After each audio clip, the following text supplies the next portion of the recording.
Alors, dans cette vidéo, maintenant que nous avons vu des notions basiques dans Word, on va voir comment préparer un document et utiliser un correcteur orthographique disponible directement dans Word. Donc, imaginons le scénario suivant. On est, alors je vais supprimer ça. On est secrétaire donc d'une asso sportive. On a un fichier Excel,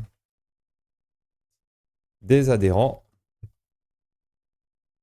Donc, et on doit envoyer une convocation pour l'Assemblée générale. Je vais mettre la G ici.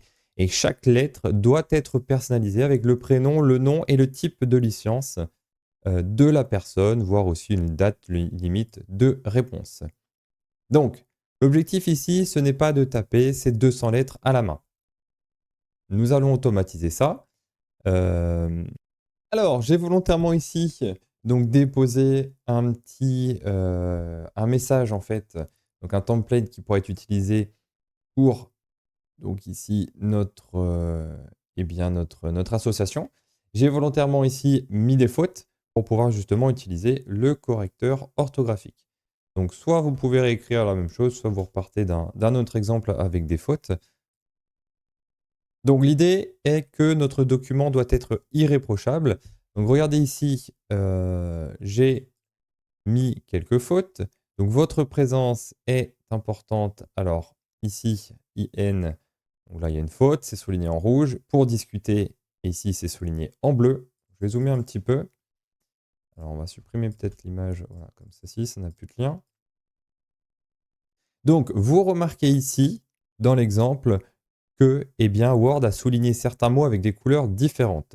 Donc ça va concerner le correcteur automatique et en fait, il fait son travail pour nous aider. Donc ici, le soulignement en rouge, ça va concerner les fautes d'orthographe. Il est souligné ici avec des petites vagues rouges en dessous. Je vais pouvoir zoomer un petit peu, on va mieux le voir. Vous voyez ici, on a des petites vagues rouges. Cela signifie que le mot est mal orthographié. Donc tout simplement, je fais un clic droit, on retrouve ici la bonne correction orthographique du mot. Importante, bien entendu, avec un M. On a le mot ensuite discuter qui est souligné en bleu et là, ça va concerner les fautes de grammaire.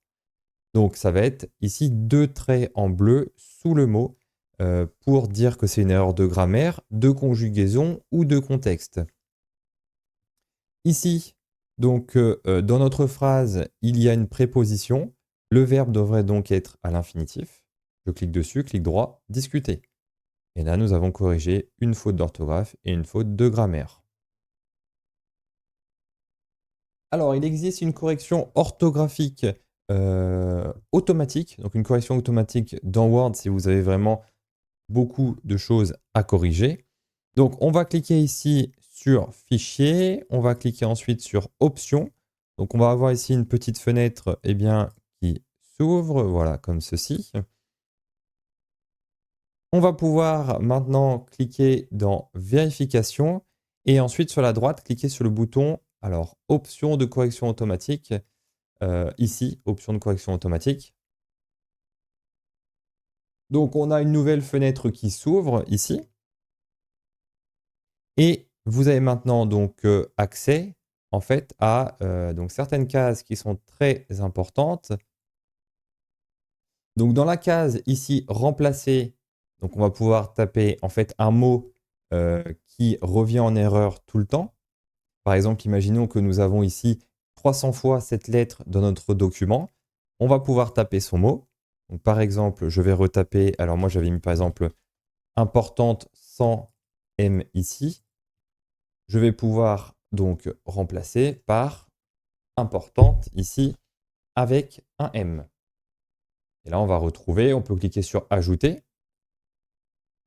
Donc ici, je clique sur Ajouter. Vous voyez ici, donc la correction est venue s'ajouter ici.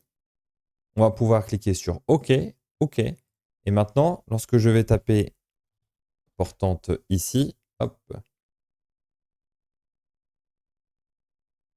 Voilà, hop, ça n'a pas marché parce que j'ai mis importante avec un E. Donc si je mets importante, espace, et vous voyez ici, donc nous avons une correction automatique du mot. Donc ça nous permet justement d'éviter eh bien, de refaire la faute. Si par exemple un mot, vous avez du mal à l'écrire, vous savez que vous refaites la même faute à chaque fois que vous l'écrivez, eh bien, je vous conseille de toujours passer par ce petit menu, vous ajoutez le mot, et comme ça, vous n'avez plus de risque d'erreur ensuite.